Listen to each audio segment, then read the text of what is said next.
विश्वभरि महामारीको रूपमा फैलिएको कोरोना भाइरस अथवा कोभिड-19 ले अहिले विश्वमा रहेका सम्पूर्ण मान्छेलाई आतंकित बनाएको छ र अति नै कष्टकर जीवनयापन मानवले भोग्नु परेको छ र मानव जहाँको तहीँ लकडाउनमा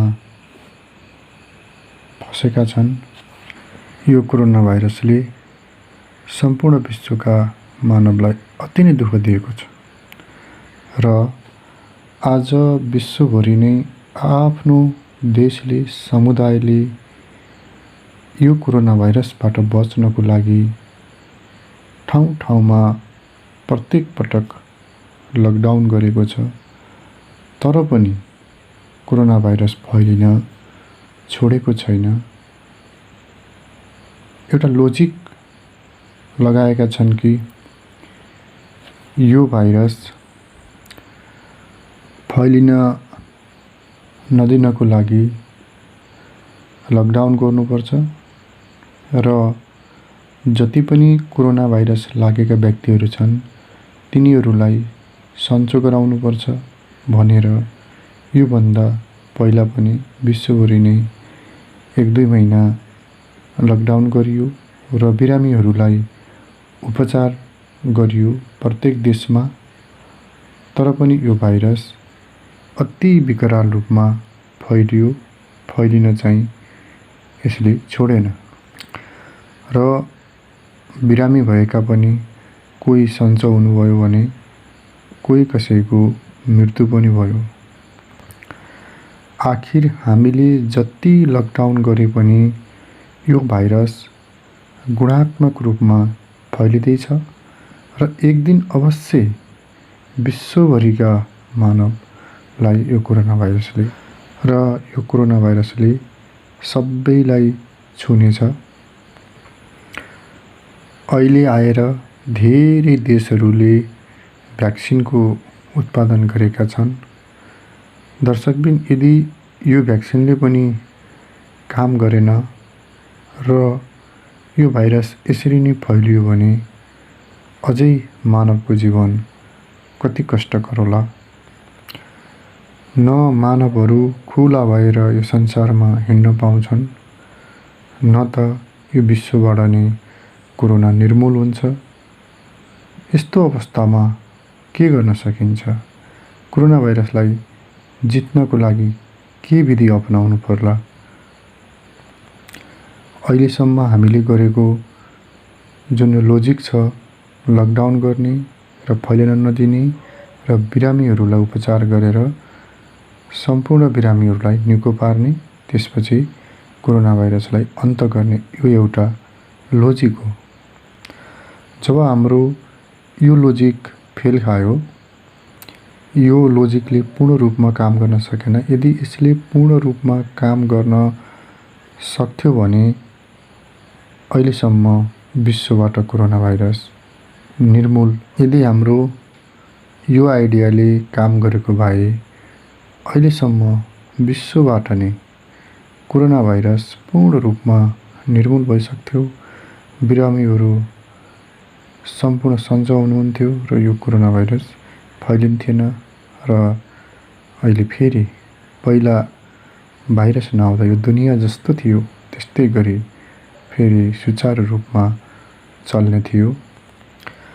तर दर्शकबिन, यही तरिकाले हो भने कोरोना भाइरस विश्वबाट कहिल्यै नै अन्त नहुने देखिन्छ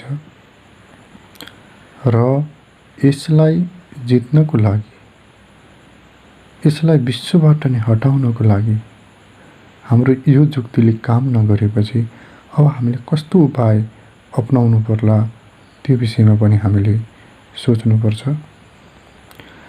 यो कोरोना भाइरस लाग्ने बित्तिकै सम्पूर्ण मानवको मृत्यु हुने हो भन्ने होइन।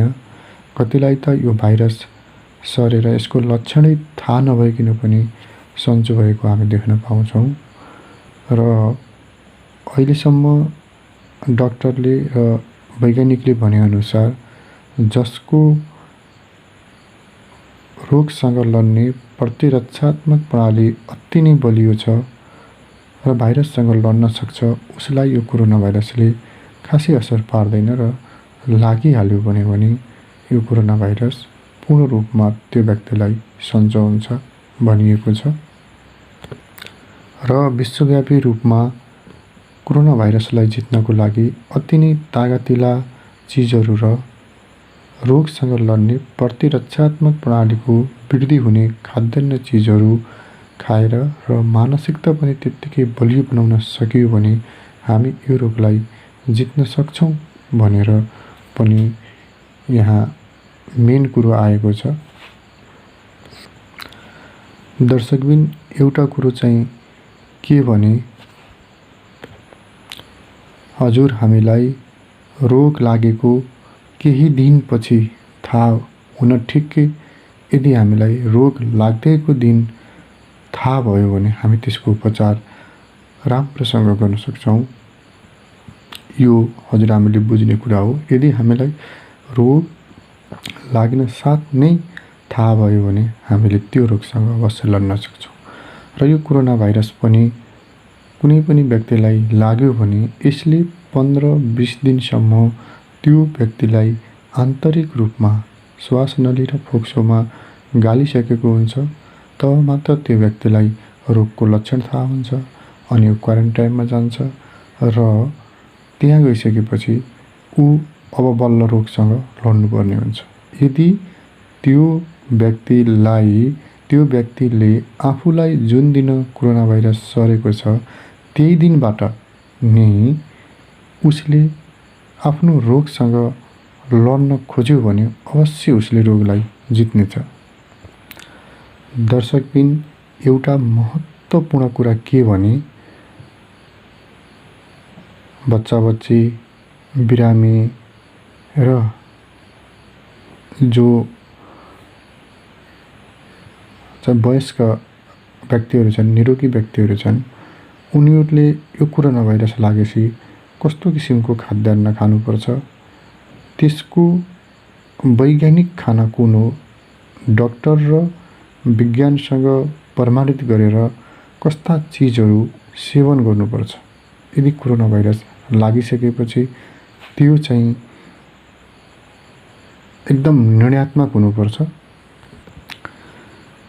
बच्चालाई, वृद्धलाई र वयस्कलाई र बिरामीलाई के र कस्ता खानाहरू खानुपर्छ त्यो चाहिँ एकदमै छुट्टिसकेपछि हामीले एउटा कोरोना भाइरससँग जित्ने नयाँ लोजिक अपनाउन सक्छौँ। यो कुरा सुन्दा झट्ट कसैले पनि यसलाई स्वीकार्दैन। दर्शकबिन एउटा कुरो चाहिँ हामीले के भने जब आर्मीले लडाईँको मैदानमा आफूलाई गोली लाग्छ, बम पड्कन्छ भन्दै पनि आफ्नो देशको सीमा रक्षाको लागि, शत्रुलाई विजय प्राप्तिको लागि ऊ लड्न जान्छ र आफ्नो ज्यानको बाजी राखेर पनि ऊ फेरि पनि लड्छ। त्यस्तै आज यो विश्वमा हामी सम्पूर्ण विश्वका मानवहरू एकैपटक मिलेर यो कोरोना भाइरससँग नयाँ तरिकाले, नयाँ सोचले लड्नुपर्ने देखिन्छ। त यो भाइरससित हामी कसरी लड्न सक्छौँ र कसरी यो भाइरसबाट हामीले 1-1.5 महिनामै नै कसरी पूर्ण रूपमा विश्वबाट मुक्ति हुन सक्छौँ। यदि यसको भ्याक्सिनले पनि काम गरेन र यसको उपचार विधिले पनि काम गरेन भने योसँग त हामी एक दिन न एक दिन जित्नु छ, लड्नु छ भने हामीले यो कोरोना भाइरसलाई जित्नको लागि एउटा निर्णयात्मक भूमिका, निश्चयात्मक निचोड र निर्णयात्मक निचोड हामीले चाहिँ गर्नुपर्ने हुन्छ। त्यसको लागि विश्वभरि नै हामीले एउटा आन्तरिक लडाईँ हो र यो आन्तरिक लडाईँलाई जित्नको लागि सामूहिक रूपमा, विश्वव्यापी रूपमा हामी एक हुन आवश्यक छ। र दर्शकबिन एक कसरी हुने यो कुरा सुन्दा अलि हजुरहरूलाई अप्ठ्यारो पनि लाग्न सक्छ। तर लडाईँ हो, लड्नुपर्छ। रोगै यस्तो छ, तसर्थ यसलाई जित्नको लागि हामीले केही न केही विकल्प, केही न केही नयाँ तरिका अपनाउनै पर्छ।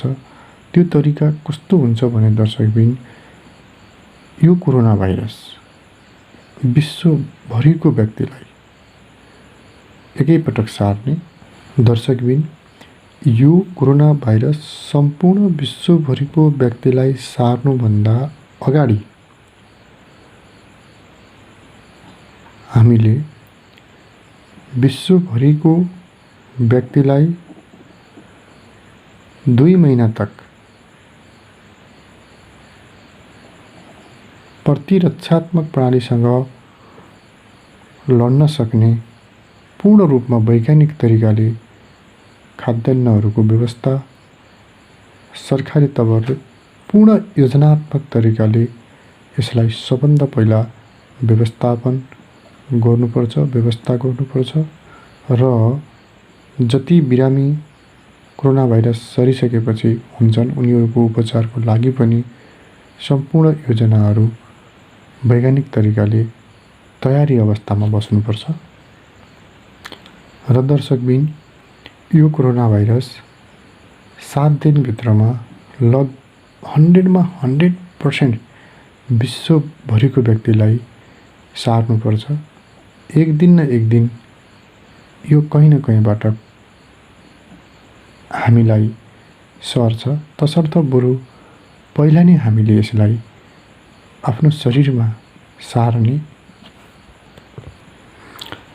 जब यो विश्वभरिको व्यक्तिलाई सर्छ तब हामीले पहिला बनाएको टेक्निकल जो खाद्यान्नका कुराहरू छन्, इम्युनिटी पावरसँग हाम्रो शरीरको इम्युनिटी पावर बढाउने जो टेक्निक छन्, ती टेक्निकहरू विश्वव्यापी रूपमा एक समानले सम्पूर्ण विश्वभरका मानवहरूलाई 1-2 महिनाको लागि लगातार कन्टिन्यू गर्नुपर्छ। तब यो रोगसँग हामी विश्वभरिका सम्पूर्ण मानवहरू एकैपटक एकै समयमा लडेका हुन्छौँ र त्यो लडाईँलाई हामीले जित्न सक्छौँ। किनकि हामी जुन दिन हामीलाई कोरोना भाइरस सरेको छ त्यही दिनबाट हामीले आफ्नो शरीरको रोगसँग लड्ने प्रतिरक्षात्मक प्रणाली वृद्धि गर्ने अति महत्त्वपूर्ण वैज्ञानिक तवरका खानाहरू हामीले सेवन गर्छौँ र त्यो सेवनको कारणले र विभिन्न किसिमका मोटिभेसनल चाहिँ स्पिचहरूले र हाम्रो एक्सर्साइजहरूले हामीलाई अति नै आत्मबल दिनेछ र हामीलाई जुन दिन कोरोना भाइरस सर्यो त्यही दिनबाट हामीले यसलाई अब 1 महिनाभित्रमा हामीले यसलाई जित्नुपर्छ र म निको हुनुपर्छ भनेर हामी सबैले आफ्नो आफ्नो आत्मबल लाग्छौँ र आफ्ना घरमा भएका बच्चा-बच्ची, वृद्धहरूलाई पनि ख्याल गर्छौँ र कसैले केही कुरा पनि बार्नु परेन, कसैले मास्क पनि लगाउनु परेन। यो एउटा लडाईँ हो। हामी एकदम सूक्ष्म भाइरससँग हामी विश्वभरिका व्यक्तिहरू मानसिक रूपमा र वैचारिक रूपमा र तपाईको टेक्निकल रूपमा हामीले यसरी लड्यौँ र एकैपटक विश्वभरि यो चाहिँ सम्भव भयो भने यो पृथ्वीबाट नै यो कोरोना भाइरस पूर्ण रूपमा निर्मूल हुन्छ र हामीले यो कोरोना भाइरसलाई जित्न सक्छौँ। यदि यसको भ्याक्सिनले, यसको औषधिले काम गरेन र यो रोग चाहिँ एकपटक लागेर फेरि अर्को पटक नसर्ने हो र यसलाई एकपटक जितिसकेपछि त्यो व्यक्तिलाई यदि अर्को पटक पनि बार नसर्ने हो भने हामीले एकैपटकमा यसलाई 1.5-2 महिनाभित्रमा पूर्ण रूपमा हामीले यो कोरोना भाइरसलाई यो पृथ्वीबाट नै दूर गराउन सक्छौँ। कोही कुरा पनि टेक्निक हुन्छ, विचार हुन्छ, विमर्श हुन्छ र अगाडि हामीले यो लकडाउन गर्ने तरिका र उपचार गर्ने विधि यो पनि हाम्रो एउटा तरिका थियो। तर त्यो पनि एउटा लडाईँ हो। तर यो लडाईँ चाहिँ एकदम वास्तविक लडाईँ हुनेछ र यो यस्तो किसिमको आन्तरिक लडाईँ हामीले यदि सामूहिक रूपमा पूर्ण रूपमा गर्न सक्ने हो भने यस्ता रोगहरूबाट पनि हामी विश्वबाट नै मुक्त पार्न सक्छौँ र हामी फेरि आफ्नो सामान्य जीवनयापन चलाउन सक्छौँ। नत्र भने अब विश्वका मानवहरूको जीवन अति नै विकराल हुँदै गएको छ र अति नै कष्टदायक हुँदै गएको छ। यो एउटा विचार हो। तपाईँलाई कस्तो लाग्यो कमेन्ट गर्न सक्नुहुन्छ। र हजुरहरूको पनि आफ्नो के कस्तो छ यो कोरोना भाइरसलाई जित्ने उपाय तपाईँहरूले पनि आफ्ना विचारहरू यहाँ राख्न सक्नुहुन्छ। हामीले आफ्ना लोजिकहरूलाई यहाँ राखौँ, विचारहरूलाई राखौँ र हामीले एउटा नयाँ विकल्प निकालौँ। हो यसको औषधि पनि निस्कियोस् र निस्केको पनि छ भन्ने खबर पनि आइसकेको छ। काम गर्छ या गर्दैन त्यो आफ्नै ठाउँमा छ र हामीले आफ्नै शरीरको प्रतिरक्षात्मक प्रणालीले जित्नुपर्ने भएको हुँदा त्यसलाई हामीले यसरी एकमुष्टमा गऱ्यौँ भने हामीले 1-2 महिनामा नै यो भाइरस निर्मूल पार्न सक्छौँ र हामी फेरि स्वतन्त्र भएर हामी अगाडि बढ्न जिउन सक्छौँ भन्दै म आज आफ्ना यी विचारहरूबाट बिदा हुन्छु। तपाईँहरूले यो फास्ट न्युज संसारलाई यदि सब्सक्राइब गर्नुभएको छैन भने सब्सक्राइब गर्नुहोला, लाइक गर्नु, कमेन्ट गर्नुहोला र हजुरहरूको के कस्तो तरिका छ कमेन्टमा बताउनु होला अथवा हजुरहरूले पनि भिडियो बनाएर अपलोड गर्नुहोला भन्दै अहिले म बिदा हुन्छु। तपाईँहरूले भिडियो अन्तिम तक हेर्नुभएकोमा धेरै धेरै धन्यवाद। हस्, जय नेपाल।